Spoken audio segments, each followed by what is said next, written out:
میرا نام عمر وڑائچ ہے اور میں اس وقت بیروت میں موجود ہوں۔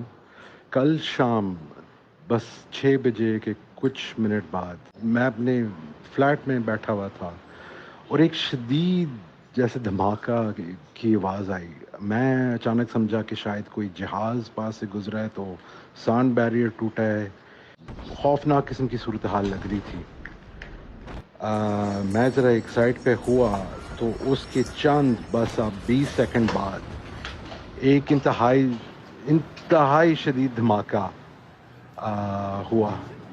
سارے شیشے، سارے دروازے سب اڑ گئے۔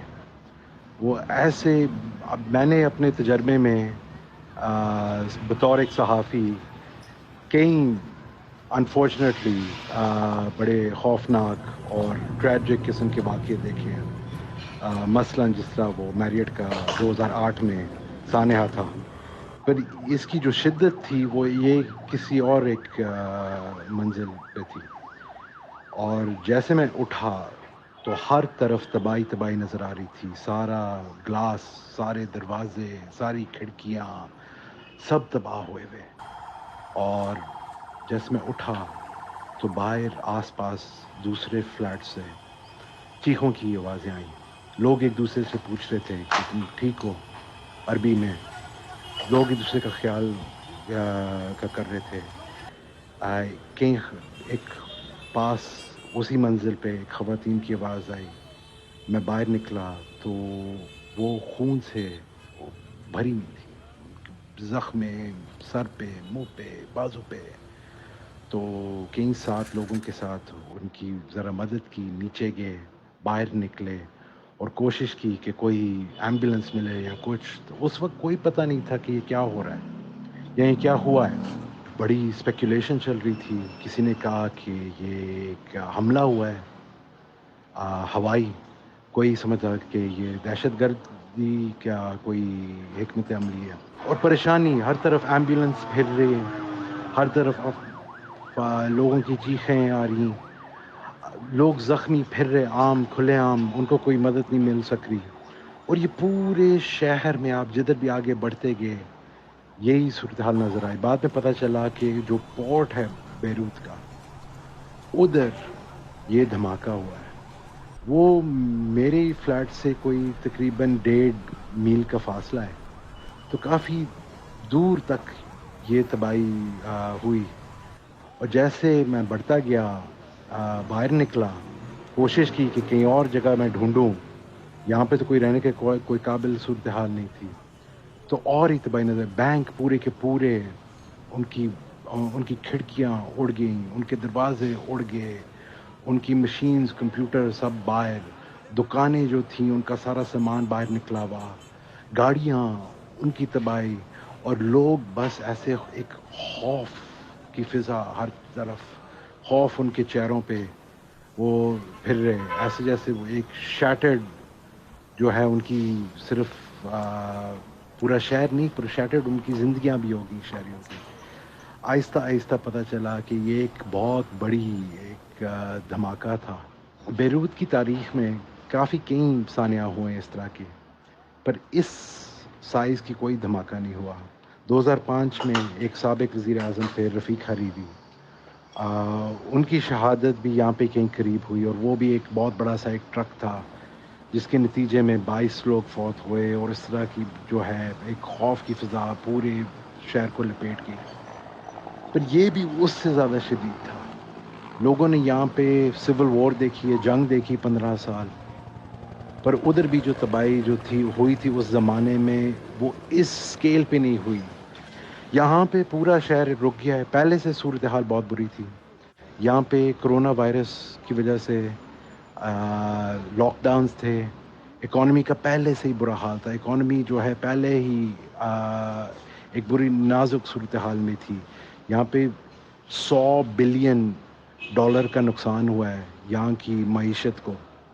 یہاں کے جو عام جو کرنسی ہے لیرا، اس کی 80% اس کا نقصان ہوا ہے یہ پچھلے صرف 2 مہینوں میں۔ بے روزگی ہر طرف، پھر ایک یہاں پہ جو پاکستان میں ہوتا تھا تو یہاں پہ ایک بجلی کا بحران بھی آ گیا۔ 10 گھنٹے 15 گھنٹے 18 گھنٹے 20 گھنٹے تک لوگوں کے پاس بجلی نہیں، کیونکہ یہاں پہ ریاست کے پاس کچھ رہ نہیں گیا. تو ہر طرف پہلے ہی جب میں پہنچا یہاں پہ 3 ہفتے پہلے ایک مایوسی نظر آئی پہلی دفعہ مجھے بیروت میں. عام طور پہ بیروت ایک بڑا زندہ دلانہ شہر ہے. یہاں پہ لوگوں نے ان کی ریزیلینس جو ہے وہ پوری دنیا مانتی ہے، پر میں نے دیکھا کہ یہ ایک افسوسناک شہر تھا جدھر لوگ مایوس سے ایک دم سے نظر آ رہے تھے اور اس مایوسی سے بڑی مشکل سے گزر رہے تھے. ساتھ کرونا وائرس، ساتھ معیشت ان کی تباہ، ساتھ بجلی کا بحران. امید کی کرن کوئی نظر نہیں آ رہی تھی اور ایسے لگ رہا تھا کہ آپ بالکل جو ہیں ایک کنارے پہ پہنچ کے ہیں. کل رات کی سانے کی وجہ سے اب لگتا ہے کہ ادھر سے پار ہو گیا ملک. یہاں پہ لوگوں کو کوئی امید کہیں نہیں نظر آتی. یہاں پہ کوئی بین الاقوامی مدد بھی نہیں آ رہی، کوئی عالمی مدد کہیں سے نہیں نظر آ رہی. لوگوں کو یہ نہیں پتہ کہ ان کے رشتہ دار کدھر ہیں. ان کی فوتگی کا انتظام کر رہے ہیں، ان کے جنازے کا انتظام کر رہے ہیں، یا جو زخمی ہیں ان کو لے کے ہسپتالوں تک پہنچے ہیں. اور ڈھیر سارے اس طرح ہیں جو اپنے گھر والوں کو، اپنے قریبوں کو وہ ڈھونڈ نہیں پائے. تو وہ ان کو ان کے لیے دیکھ رہے ہیں ہر جگہ، ہسپتال، سڑکوں پہ، لوگ دور گھروں پہ. اور ہزاروں سے اس طرح کی فیملیز ہیں جن کے اب گھر بھی نہیں رہے. میرا خود ایک فلیٹ تباہ ہوا ہے. اس طرح پتہ نہیں کتنے ہزار تباہ ہوئے ہیں، بیرے ہو چکے ہیں اس شہر میں. اب اللہ ہی جانے کہ آگے کیا ہوتا ہے. بس ایک چیز تو واضح ہے کہ بیروت کو پوری دنیا کی جو ہے نا دعاؤں کی بڑی ضرورت ہے اس وقت، اور خاص طور پہ پاکستانیوں کو بھی پتہ ہے کہ اس طرح کے سانحہ کیسے ہوتے ہیں اور ان کا کیا اثر ہوتا ہے. تو وہ ضرور پاکستان میں اور باقی ممالک میں لوگ ہمدردی ضرور کر سکیں گے. ان کو پتہ ہوئے گا کہ اس کی کتنی ضرورت ہے اس وقت. لبنان کے وزیر اعظم نے دعویٰ کیا ہے کہ ضرور تحقیقات ہوئیں گی اس سانحے میں. پتہ کرنا کی کوشش کریں گے کہ یہ کیوں یہ اتنا بڑا دھماکہ ہوا جس میں پورا کا پورا شہر ہل گیا. اب کئی لوگ کہہ رہے ہیں کہ یہ اس وجہ سے ہوا کہ ادھر پورٹ میں موجود تھی 2700 ٹن کا امونیم نائٹریٹ. امونیم نائٹریٹ یا فرٹیلائزر کے لیے استعمال ہوتا ہے یا بمباری کے لیے.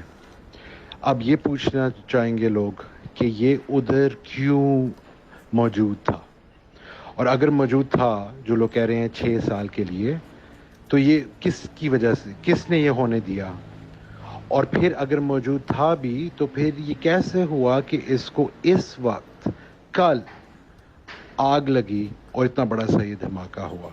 یہ سب سوال سب لبنانی چاہیں گے، اس کے جواب چاہیں گے، اور وہ ضرور چاہیں گے کہ کوئی اکاؤنٹیبلٹی ہوئے، کوئی حساب ہوئے اس سانحے کے لیے. لوگ یہاں پہ بہت تپ گئے ہیں اپنے حکمرانوں سے، بار بار دیکھ کے کہ جو کوئی بھی بحران آتا ہے وہ ان کی نالائکی اور ناکامی کی وجہ سے مزید برا گزرتا ہے وقت ان کے اوپر. تو اب یہ اس وقت میرے خیال سے یہ جو سوگ منا رہے ہیں لوگ، یہ چند دنوں میں یہ پھر غصے کی ایک شکل لے گا.